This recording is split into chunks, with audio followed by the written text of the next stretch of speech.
the silent return.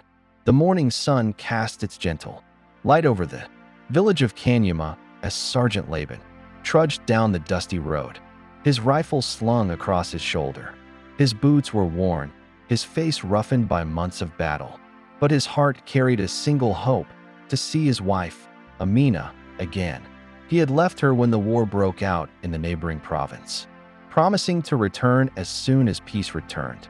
Every night in the trenches, as bullets hissed past his head, he thought of her, her laughter, the warmth of her embrace, the way she whispered prayers for his safety.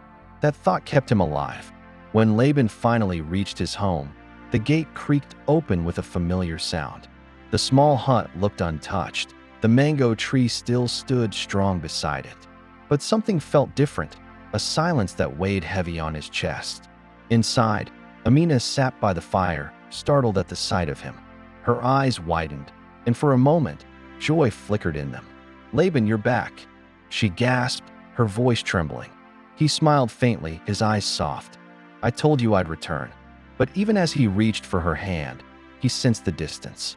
Her touch felt hesitant, her eyes darting away. And then, from the inner room, came the faint cry of a child, too young to be his. Laban froze. Slowly, he turned toward the sound, confusion turning to disbelief. "Whose child is that?" he asked quietly. Amina's lips quivered. Tears welled up as she tried to speak, but words failed her. The silence between them was louder than any gunfire he had heard in the war. "It wasn't supposed to happen," she whispered finally, her voice cracking. "I thought you were gone. Everyone said no one from your unit survived. I was alone. I made a mistake." Laban's heart clenched. The months of hunger, fear, and pain he had endured on the battlefield felt small compared to this wound.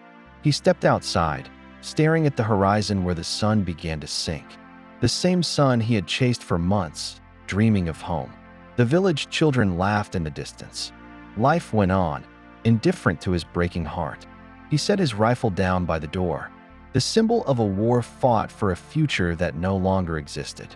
Without a word, Laban walked away from the hut, leaving behind the woman he had loved and the dreams he had carried through the fire of war. The wind carried his silence, heavy, final, and full of sorrow.